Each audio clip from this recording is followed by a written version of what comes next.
HD0, we have Cadex, we have analog, and we also have IPC coming out, but that's really neither here nor there. And we have the big one in the room, the elephant, which is DJI. Now, in the past, DJI was the first people to bring really a wide adopted digital presence to FPV.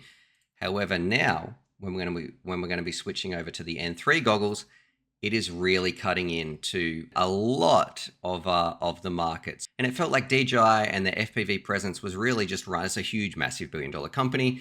And the FPV department was really just run by one guy in his spare time who might have sat there and been like, yeah, okay, we'll do something with DJI. Now they have brought a product to market with the latest goggles, and it doesn't look like it's perfect, but with the latest goggles married with the latest O4 Air unit, that a lot of other competitors are going to be in a very, very sticky situation. And that's not always a good thing, because I would hedge a bet that the technology we're about to get in the N3 goggles and the O4 Air units is so good, we're going to absolutely love it. However, we would never have been there without that competition back. And the big one, I think, is Cadex. Cadex saw what DJI wasn't doing, whether they stole some technology or ties. It doesn't sound like it's the best relationship between the two, because remember, they did used to work together and it got a little bit cutthroat, and that's when Cadex split off and started to making their own walk snail system. But the walk snail, it does some great things. So we're getting really, really light range, really, really lightweight. We can get some pretty decent range, and we can also run the tiny little, like the 1S boards out there, which allow us to do things like put it in the Lightning V2. The all-time, hands down, I'm going to stand behind it, the best drone I have ever flown and ever built. Now, when this comes along and we look at this new goggle right here, this is cutting into like this price, $230.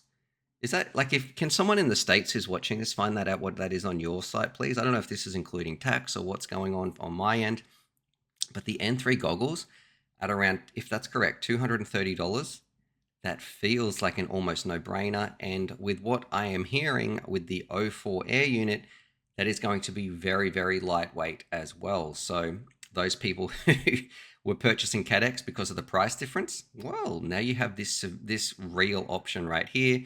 And those people who were purchasing the tiny little 1S kits, well, we're going to have to wait and see. But the new camera that's coming out and the new Air unit, so difficult for other companies to compete with that. And I'm a little bit worried, because remember, the reason we are here today is because of Cadex, is because of HD0. And without those, I don't think DJI would have ever innovated and given us these little products that we want. They wouldn't have given us cheaper goggles. They usually crank the price up on things. I'm sure people can put that in the chat. Yeah, someone's saying 229 US dollars. Holy smokes. Yeah, and now that these things are coming to market, that's directly because of Cadex, because of HD0, and I feel like DJI might be a little bit spiteful and just being like, well, see you later, Cadex. You've kind of annoyed us in the past, and now we're making it a personal mission just to wipe you out. We are selling these as low as we can. We're going to be absolutely wiping the floor and dominating the FPV market, and it is never good for consumers when there is one monopoly. Now, what about racing, I hear you say? What about HD0? Surely they can't get into those markets, because HD0, right? If you're a racer, and you might not worry about DJI too much, but let me tell you this. This is where things, you can disagree in the chat. I would love to hear your opinions on this. If you fly HD0, if you've heard of racing clubs that fly HD0 and analog, that's great. But then what happens if DJI says, I want to take over that market? And because I'm having this conversation, and I said, oh, racing clubs, they won't do that. Too many of their users will be HD0. So HD0 is really cemented in racing, right? Well, what is $50 million to DJI to say, okay, we'll just sponsor those clubs. We'll buy those clubs out. We'll encourage them to do that and just throw some money at them to make that switch. Like, money really changes how things work. And then all of a sudden, okay, we're running DJI events or DJI races. So I don't think DJI is even going to have to worry about mixing channels and trying to fit in with those ecosystems. They are so large and they have so much funds. They don't care about that. If you were running a race event, maybe we've got some people who attend races in the chat, and DJI just comes along and says, here's a bunch of money. Let's convert over to racing digital, please. We want DJI FPV to be the number one source for everything, for long range, for micro quads, for racing, all of a sudden, and we're offering the best price and the best performance, all of a sudden you have one company that has an amazing product, total control, which is great right now. But in the future, where does that innovation come from? Like if we have if no one else can get in and compete and doesn't have an audience and doesn't have a market, and let's say no one's going to buy HD0 anymore because racing has already switched over, it's not a great place for our hobby. Now, look, I'm not saying the N3 goggles are bad. I want to buy them. I want to fly around with them, but I've also got Cadex. I've got some HD0 like little quads and other things. I just think it is always good to have competition. It is always good in our best interests. It's just scary when things come out that look like direct attacks on the rest of the community. Man, I don't know what. Let's see what other people are going to say.